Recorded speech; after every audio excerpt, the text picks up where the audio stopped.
before we dive into each specific body system, it's important that you know about some barriers you might encounter when you start to assess your patient. Generally speaking, a barrier is something that makes your head to toe assessment difficult or even impossible. Now, there may be certain things on that assessment checklist that you simply cannot assess properly for one reason or another. Things might just be a bit harder and require a bit of a workaround. There could be communication related issues, physiologic barriers, or treatment related barriers. So, I'm going to give some examples of each and a really quick idea of how to overcome them, but we've added a lot of detail in your outline, so make sure you check that out. First is communication related. Basically, this means for whatever reason, the patient can't understand your instructions or you can't understand their answers. Or maybe you're trying to show them something and they can't see it. So language barrier is one of the most common ones that you'll encounter. If you speak different language, you can't ask them questions and they cannot understand your instructions. So make sure that you get an interpreter. On a legal note here, for a basic shift assessment, you technically can use a family member, but I still say do it at your own risk because you can't guarantee that the questions are asked properly. So I say always get an interpreter. So for sensory deficits like blindness, two things happen. One is if you demonstrate something and say, do it like this, they can't see you. You also won't be able to do your visual field assessment and likely won't see any pupillary reaction. That's okay. Just document what you did do. If you have a patient who's deaf, please remember that talking louder doesn't help, but they may read lips, so speak slowly and clearly, facing them. But again, it's always best to get a sign language interpreter if they sign. You could also write or use visuals to help with your assessment. Now, when it comes to communication, we all probably know from personal experience that if we are angry or upset, we don't want to talk to anyone. We don't want to answer questions. We don't want to perform the tasks that the nurse asks of us, right? So it is possible that you may have a patient who's just emotionally unable to participate or communicate. In this case, the best suggestion here is just to give them 10 minutes and come back. Or you can actually try to address what is making them upset or anxious first, then worry about your assessment. It's all about the patient, okay, guys? So don't force someone who's upset to go through your full head to toe assessment. Next, you could have some physiologic barriers. Physical alterations like amputation or disfigurement might limit what you can assess or the patient's ability to perform a task. For example, a below the knee amputee is not going to be able to do plantar flexion and you won't be able to get a pedal pulse, right? You may also have a large wound or dressing that prevents you from doing an assessment, like a patient with an abdominal wound with a wound vac. They're going to have big foam dressing right here in their abdomen. And it's attached to a vacuum with continuous suction. So if you put your stethoscope over this, you're going to hear suction. You're not going to hear bowel sounds. So the big thing here is document everything objectively. Do not say bowel sounds are absent. They are not. You can't determine that. You can't hear it. Instead, you're going to say something like unable to assess due to presence of wound vac. Easy. That is objective. That's what actually happened, okay? Same thing. Don't say pedal pulse absent. Say unable to assess UTA. Okay, makes sense? Now, the other thing that can cause problems is your confused or altered patient.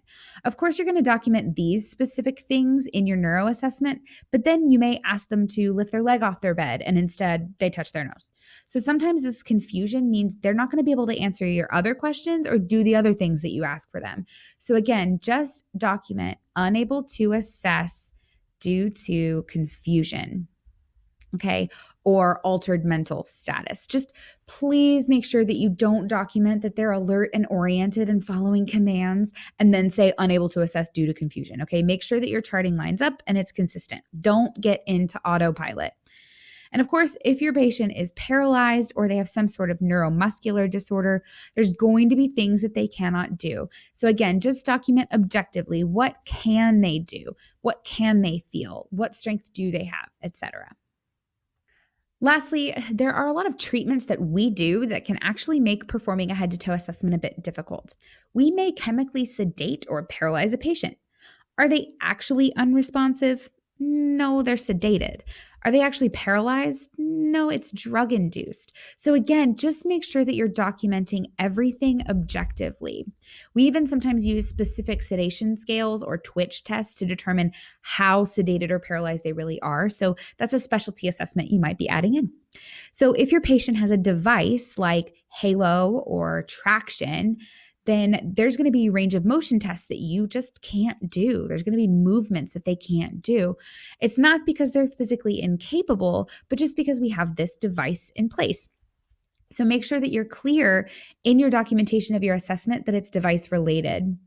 If your patient is intubated, they're not going to be able to speak, so they can't answer your questions. You can't assess their speech, but what you could do is ask them yes or no questions, and then they can nod if they're alert enough. So just keep that in mind.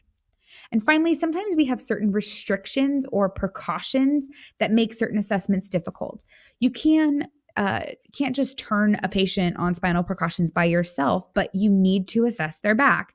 So plan ahead. Get help because you're going to need to log roll them in order to do your assessment. When you do log roll them, do everything you need to do while they're turned because you won't be able to do it by yourself. Check their skin, check their butt, listen to their lungs in the back, do everything that is required on the back. Now, we also sometimes have clients who are under do not turn restrictions, usually because they are too unstable to be able to turn. But here's the kicker. Make sure that you actually have an order from the provider. Otherwise, you're going to be considered to have neglected part of your assessment. So make sure that you get the provider to write the order, do not turn, and then document unable to assess posterior lung fields due to do not turn order. Okay. So overall, overcoming barriers is really not that difficult. We just have to assess and identify them, implement those workarounds that we have, and make sure that we document everything objectively and accurately. So this is all about patient-centered care. We don't want to get on autopilot and assess our patients like robots. We have to use our clinical judgment and be professional in our assessment and, of course, in our documentation. So remember, communication barriers are an issue because patients need to be able to understand and process your questions and instructions. Physiologic barriers make it difficult or even impossible to assess certain body parts or do certain parts of your head to toe assessment.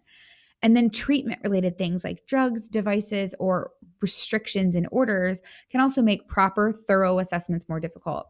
But in all of these cases, just identify the barrier, implement your workaround, and make sure that you document objectively, even if that means saying unable to assess due to whatever it is. All right, guys, we just know that you guys are going to be great at assessing your patients, even when things aren't perfect.